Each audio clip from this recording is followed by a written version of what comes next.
Hello दोस्तों, स्वागत है आपका हमारे YouTube channel history for exam and knowledge में। आज हम लोग एसएल हेल्मिंथी संघ के ऑर्गेनिजम्स के बारे में पढ़ेंगे। इसके जनरल कैरेक्टर्स के बारे में हम लोग देखेंगे। यह हमारे टीजीटी पीजीटी केवीएस और साथ साथ नीट के एग्ज़ाम के पॉइंट ऑफ व्यू से बेहद महत्वपूर्ण हो जाता है और यह हमारे 11th के सिलेबस में भी इंक्लूड किया गया है। तो आज हम लोग यही पढ़ने वाले हैं, एसएल हेल्मिंथीज। हम उन्हीं पॉइंट को विशेष रूप से ध्यान में देंगे जो हमारे परीक्षा के पॉइंट ऑफ व्यू से बेहद महत्वपूर्ण है। तो स्टार्ट करते हैं एसएल हेल्मिंथीज। सबसे पहले हैबिटेट और हैबिटेट की बात कर ले तो दे में भी फ्री लिविंग या स्वतंत्र रूप से भी रहते हैं। एक्वाटिक होते हैं यानी जलीय होते हैं, टेरेस्ट्रियल भी हो सकते हैं और पैरासिटिक फॉर्म में भी होते हैं। प्लांट और एनिमल्स में या पैरासिटिक फॉर्म में भी जीवन अपना यापन करते हैं। तो फ्री लिविंग भी है, एक्वाटिक भी है, टेरेस्ट्रियल भी है और पैरासिटिक फॉर्म में भी जंतुओं और पौधों में पाए जाते हैं। बॉडी फॉर्म की बात करें तो बॉडी सिलेंडर होती हैं। कैसे होती है? सिलेंडर वर्मी फॉर्म होती हैं, अनसेगमेंटेड होती हैं, कोई सेगमेंट इसमें नहीं पाया जाता और फ्लैट जैसी होती है, चपटी होती हैं और इसके साथ साथ सिलेंड्रिकल होती हैं। Their body is circular in cross section. अगर इनका क्रॉस सेक्शन काटा जाए तो इनका जो बॉडी होता है वह सर्कुलर दिखाई देता है। कैसा दिखाई देता है? सर्कुलर। तो कभी कभी एग्जाम में पूछा जाता है कि किस फाइलम के ऑर्गेनिजम्स का जब क्रॉस सेक्शन काटा जाता है तो वह सर्कुलर दिखाई देते हैं, तो एसएल हेल्मिंथीज का। इसलिए इनको हम राउंड वार्म भी कहते हैं। इसको हम क्या कहते हैं? Round worm. यहाँ पे एक एसएल हेल्मिंथीज के बारे में दिखाया गया है। बॉडी सिमेट्री की बात करें तो बाइलैटरल सिमेट्री इसमें पाए जाते हैं, यानी किसी एक प्लेन से इनको दो इक्वल भागों में क्या कर सकते हैं? डिवाइड कर सकते हैं। तो एसएल हेल्मिंथीज संघ के जीव को एक ही प्लेन से दो इक्वल भागों में क्या कर सकते हैं? डिवाइड कर सकते हैं। बाइलैटरल सिमेट्रिकल इनमें क्या होता है? पाया जाता है। लेवल ऑफ ऑर्गेनाइजेशंस की बात करें तो organ system levels body organisation होता है, इनमें देखने को मिलता है। Organ system level body organisations phylum Aschelminthes में देखने को मिलता है। जर्म लेयर्स की बात करें तो यह ट्रिप्लोब्लास्टिक होती है। इनकी 3 स्तरों से मिलकर बना होता है बॉडी: इक्टोडर्म, मेसोडर्म और इंडोडर्म। बॉडी वॉल की बात करें तो the body wall consist of non living resistant cuticles, यानी इनके चारों तरफ एक नॉन रेसिस्टेंट क्यूटिकल्स का आवरण पाया जाता है जो इनको पैरासिटिक्स लाइफ जीने में क्या करता है? महत्वपूर्ण भूमिका निभाता है। क्योंकि यह क्यूटिकल्स जो होता है, यह अगर कोई ऑर्गेनिजम्स किसी एनिमल्स के इंटेस्टाइना में या अंतःपरजीवी के रूप में भी हो सकता है, तो अंतःपरजीवी के रूप में जब है तो क्यूटिकल्स के कारण वह उसके डाइजेस्टिव जूस से पचता नहीं है। और इसमें एपिडर्मिस भी पाया जाता है, जो भी यह भी उसका भी वही काम होता है। और मसल लेयर्स होती हैं। एपिडर्मिस सेनेसिटियल्स विदाउट सीलिया, इसमें सीलिया नहीं पाई जाती। Epidermis external covered with thick cuticle scleroproteins. Epidermis जो होती हैं एक थिक क्यूटिकल्स लेयर की बनी होती है जिसको हम स्क्लेरोप्रोटीन कहते हैं। Cuticles molted 4 times. क्यूटिकल जो होते हैं वो मोल्टेड 4 टाइम होते हैं during the growth of periods.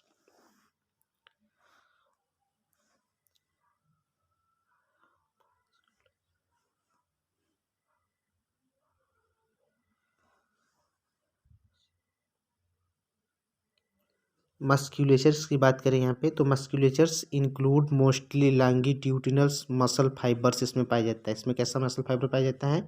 Longitudinal muscle fibres देखने को मिलता है। स्केलेटन की बात करें तो there is no mineralisation skeletons.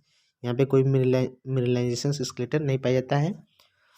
High bloody high bloody high high fluid pressures in pseudocoeloms maintain body shapes. Hydroskeletons, यानी हाइड्रोस्केलेटॉन यानी इसमें कोई स्केलेटॉन तो नहीं पाया जाता है, लेकिन जो बॉडी फ्लूइड जो होता है उसमें प्रेशर्स जो कि इसके गति के लिए क्या करते हैं? मेंटेन करते हैं। जैसे गति में ये जो स्यूडोसिलोम्स होती हैं, इसमें जो फ्लूइड का प्रेशर होता है वह इसके गति के लिए क्या होती है? जिम्मेदार होती हैं। बॉडी कैविटी की बात करें तो a cavity present between body wall and digestive tract, यानी बॉडी वॉल और डाइजेस्टिव ट्रैक्ट के बीच एक कैविटी पाई जाती है जिसको हम बॉडी कैविटी कहते हैं, जिसको हम क्या कहते हैं, body cavity. It is not line by mesoderms so it is called pseudocoeloms, इसीलिए इसको हम स्यूडोसिलोम कहते हैं। इट इज स्यूडोलोमिक्स फ्लूइड, यानी बॉडी कैविटी क्या है, बॉडी कैविटी जो होती है डाइजेस्टिव सिस्टम और body cavity present between body wall और डाइजेस्टिव ट्रैक्ट के बीच में यह बॉडी कैविटी पाई जाती है। यह ट्रू नहीं होता है, ये क्या होता है, ट्रू सिलोमिक्स नहीं होती हैं। डाइजेस्टिव सिस्टम की बात करें तो digestive canals complete with mouth and specialised muscular pharynx, यानी इसमें डाइजेस्टिव सिस्टम जो होता है कंप्लीट होता है, यानी माउथ से स्टार्ट होकर के यह एनस पर जाकर क्या होता है, पोस्टीरियर इंड एनस पर क्या होता है, खत्म होता है। तो डाइजेस्टिव सिस्टम कंप्लीट है।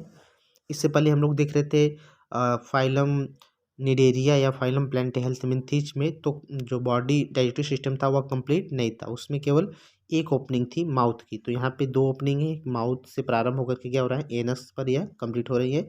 तो डाइजेस्टिव सिस्टम क्या है, वेल डेवलप्ड है।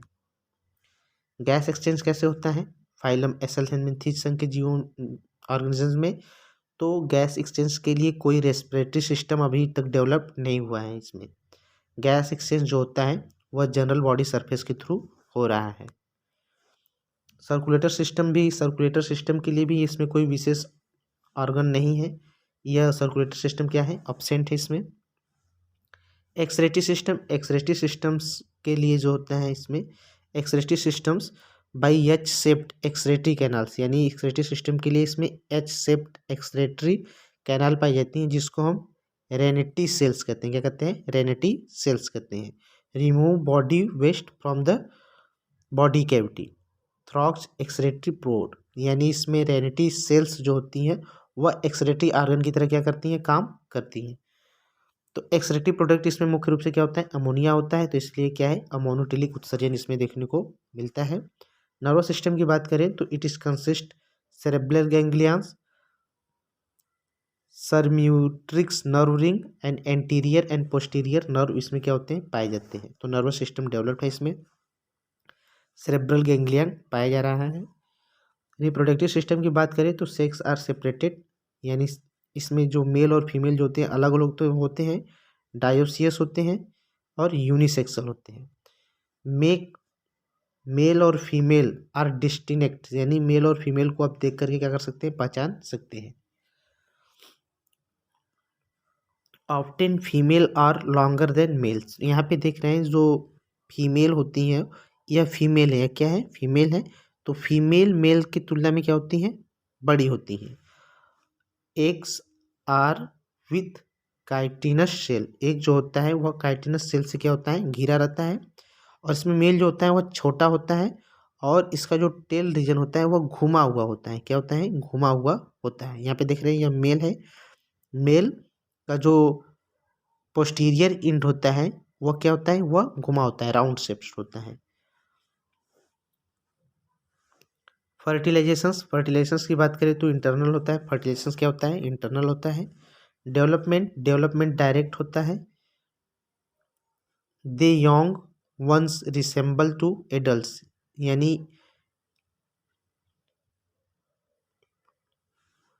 डेवलपमेंट जो होता है डायरेक्ट होता है।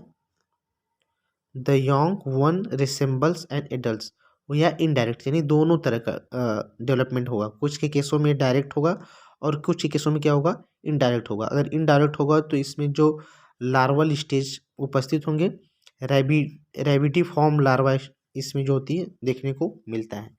एसल्थेल्मिन्थीज में कौन सा लार्वा देखने को मिलता है, तो रैबिडिफॉर्म लार्वा देखने को मिलता है।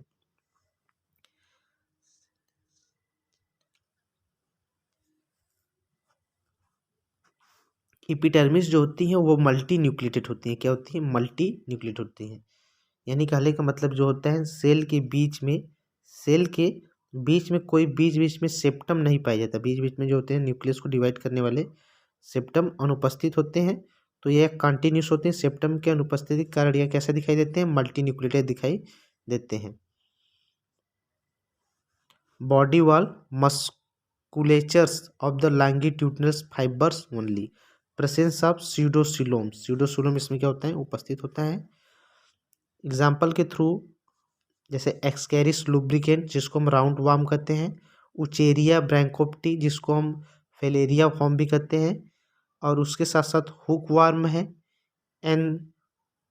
इनक्लेस्टोमा डोडिनेलिया, उसके बाद इंट्रोबियस वर्मिकुलेरियस, लोवा लोवा आई, इसको आई वार्म भी कहते हैं, ड्रेनाकुलस मेडिनेसिस,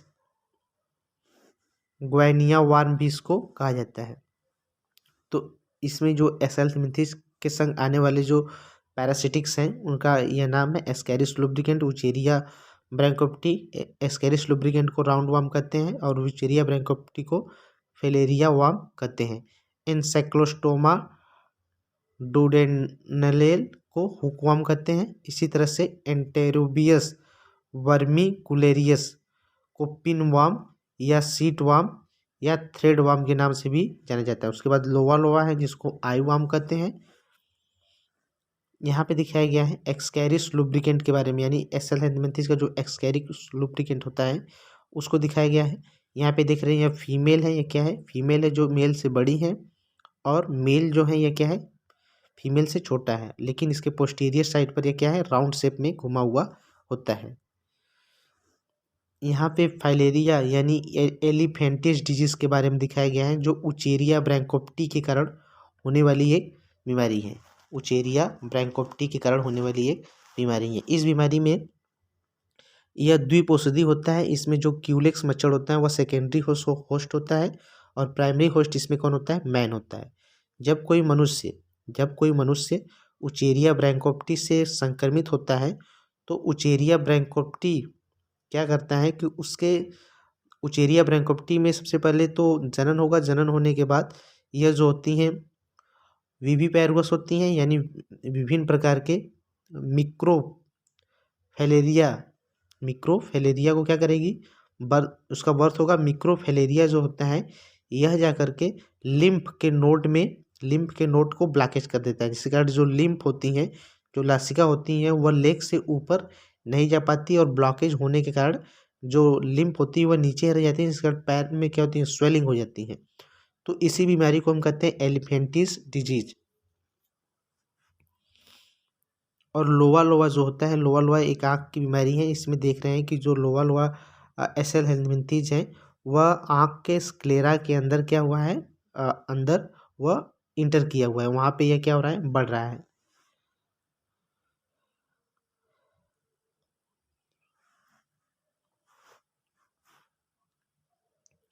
यहाँ पे हम लोग देखने वाले हैं उचेरिया ब्रैंकोप्टी के बारे में. किसके बारे में, उचेरिया ब्रैंकोप्टी के कारण होने वाली जो एलिफेंटिस डिजीज़ है, इसके बारे में हम लोग एक वीडियो बनाए हुए हैं, उसको आप लोग देख सकते हैं.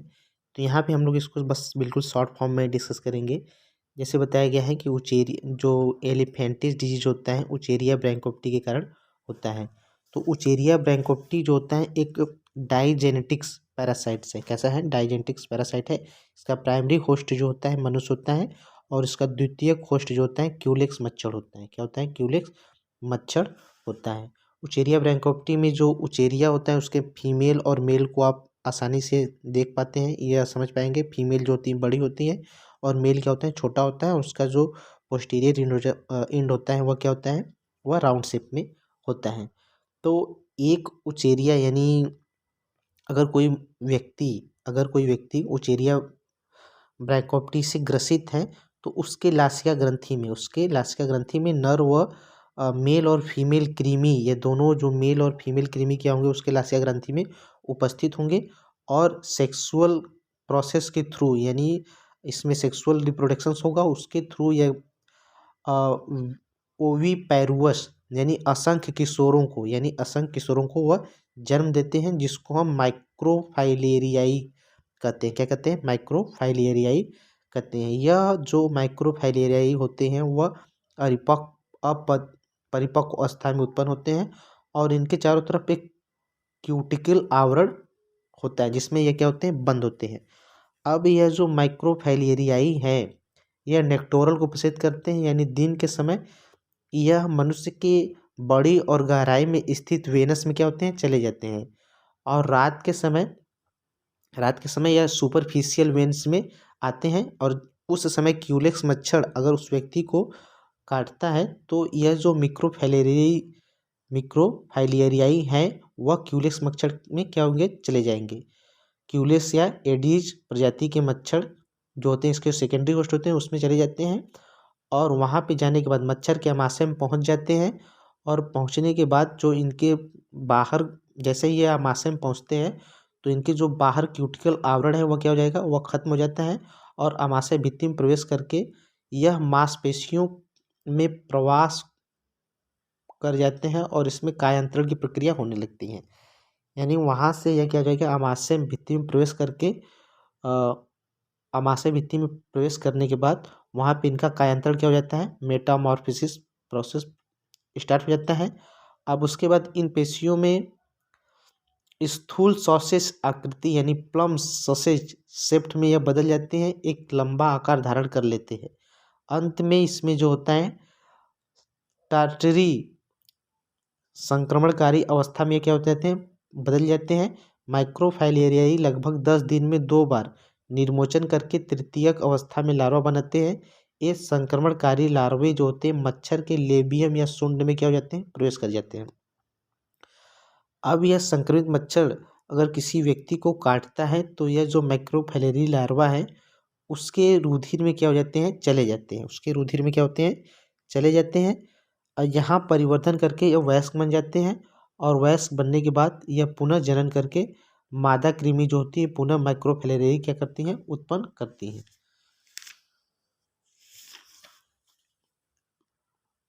और उचेरिया ब्रैंकोप्टी जो होती हैं मानव के लासिका वाहिनियों में लासिका के प्रभाव को बंद कर देती है। यहाँ पे देख रहे हैं लासिका के प्रभाव क्या कर देगी, बंद कर देगी, जिसके कारण जो लासिका होता है वो पैर के नीचे इकट्ठा होने लगता है, ऊपर नहीं जा पाता। और जो पैर हो जाता है उसमें स्वेलिंग हो जाती है। इसी को हम कहते हैं एलिफेंटियासिस या फिर फाइलेरियासिस डिजीज, इसी को कहा जाता है। इसके उपचार के लिए विभिन्न प्रकार के जो डॉक्टर होते हैं वह विभिन्न प्रकार की मेडिसिन का उपयोग करते हैं। इसमें से कुछ मेडिसिन जैसे हेट्रेजन, एंटीमनी, आर्सेनिक, यौगिक आदि इसके उपचार में क्या किया जाते हैं, प्रयोग किया जाता है।